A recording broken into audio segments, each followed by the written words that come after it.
Well, buying a house is a big decision. It's one of the biggest expenses of your life, but it's also one of the most important things in life that can affect your quality of life. But buying a house is not just a no-brainer. It requires research, and it requires a few foundational things to be in place in your life so that your house is a blessing, not a burden. I've owned a home before in my life, and I've gone without owning a home, so I have some experience. But let's get into 5 things that are somewhat of a foundational checklist to go over to see if you're at least ready to buy a house. Because there's kind of like 2 aspects of thinking about buying a house. One is you have to kind of go through a checklist to just make sure that you're in a position in life that buying a house is at least a good option. And then if you've gone through the basic checklist, which we're going to go over, then it's individual preference with regards to location, the type of house, etc. But the number one thing that you need before you could really get into the housing market is you need to be financially ready. You need to have money for a down payment, anywhere from 3 to 20% of the purchase price. You also need to have a credit score if you're going to get a mortgage. I would say above 600, best would be above 700.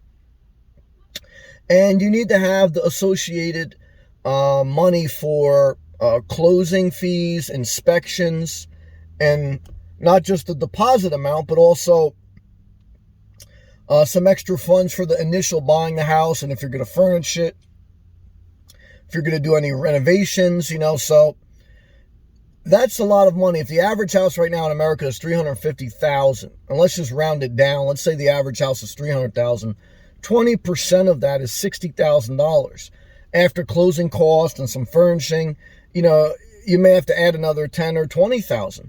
So, $80,000, and then you'd still want money left over in a savings account for emergencies, $10,000 to $20,000 easy. So, some people have it, some people don't. But you don't have to buy you don't have to buy a $300,000 house. I've shown homes here in Florida for under $150,000. So even in the height of the economy, homes are still to be found. They may not be luxury homes, but I found homes in somewhat nice areas. And I don't even want to say somewhat nice areas, but they may not be, they're not in bad areas, but they're not in maybe the ideal areas. So you have to do a little bit of research, okay? So, but the number one thing is, look, you got to have your money right. If you don't have your money right, don't even bother to stress yourself. Work on getting your money together, okay? Number 2, you haven't done your homework. Like any important decision in life, you can't just go off your emotions. You need to do research. You need to research the township, the economic opportunities, the local hospitals, the supermarkets, the school system. If you're going to buy an HOA, you need to review the meeting minutes of the HOA, the financial documents. You need to research the taxes, what they've been for the past few years. You need to research home insurance. How much is home insurance going to be? You have to do layers of research within a community, whether we're talking about crime rates, school system ratings, etc. Even if you don't have kids in school, no matter what your situation, you need to know the community. When you buy a home, you aren't just buying the structure. You aren't just buying the kitchen. You are buying the entire surrounding community. Your home, which is somewhat of an investment, is dependent on the local community. From the schools to the hospitals to the fire departments to the police departments to the neighbors. You are not a solo act, even if you buy in a single family house. You are tied to a county and to a town or city. And you need to do the research on that town or city because your house is anchored within it and your investment will fluctuate based on the surrounding community. Number 3, it's financially risky to buy a house, so you have to evaluate your situation in life. Are you changing jobs? Are you quitting your job to start your own business? Are you moving to an area you've never been? See, if you are taking, buying a house is a big decision. It's a little bit of a risk. If you don't do your homework and if you're not financially ready, it's a huge risk. But let's say you've checked off the first two. You kind of got a good financial standing and you've done your homework. But you're going to take on an additional risk. You're going to start a business. You're going to start a family. You're going to have another child. If you're going to get ready to go through another life change, you have to make sure you really consider the fact that buying a house is also a risk. It doesn't mean you shouldn't buy the house, but risk management is stress management. Risk management is a level of financial understanding, also a level of emotional understanding. Don't put too much pressure on yourself financially or emotionally, or else you will destroy your quality of life, no matter how nice the house, no matter how nice the community. And this is why I often say live below your means, because it reduces risk, it reduces stress, and you have more room to fluctuate with life. Number 4, owning a house takes a lot of work. Are you willing to put in that work? Owning a house is just like getting married. And anyone who's been in a relationship, whether married or not, they'll tell you, as good as it may be, it's work. Okay. Long term. Short term, there's a lot of highs, but long term, and buying a house is a long-term commitment. It's a lot of work. Now, if you buy a condo or something to that nature, a townhome, you mitigate some of that work. You don't have to do some of it. You pay the HOA fee to have it done. And that's why some people are willing to deal with an HOA, because they don't want to do all the work of a single family house. Because that work takes away from your time. When you don't have extra time for yourself, you have to, instead of working and enjoying yourself, you got to work on your house. And so you have to understand that balance of how much work you're willing to put in when it comes to buying a house. And if you don't want to put in all the work of the maintenance, of the renovations, then buying a condo or a mobile home lot or something like that may be better.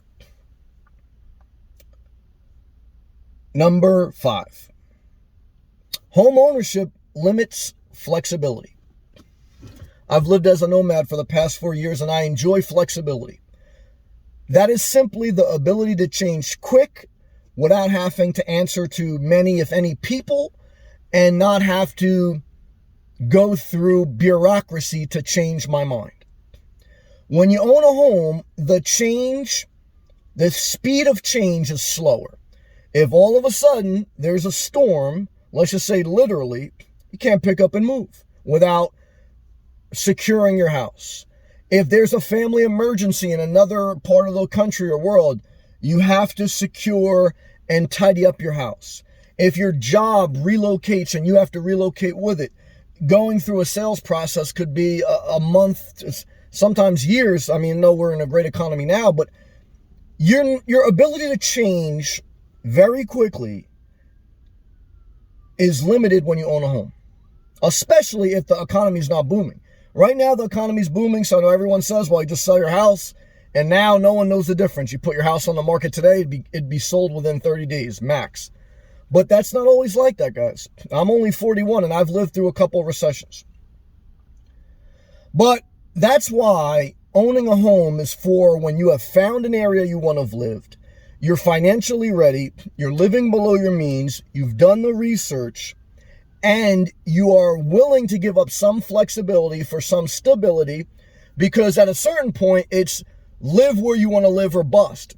No place is perfect, but if the world collapsed and the economy collapsed, living a flexible, frugal life is only going to get you so far. We are all tied into society, community, and the country you live in. The country can't collapse and you survive and live this great life.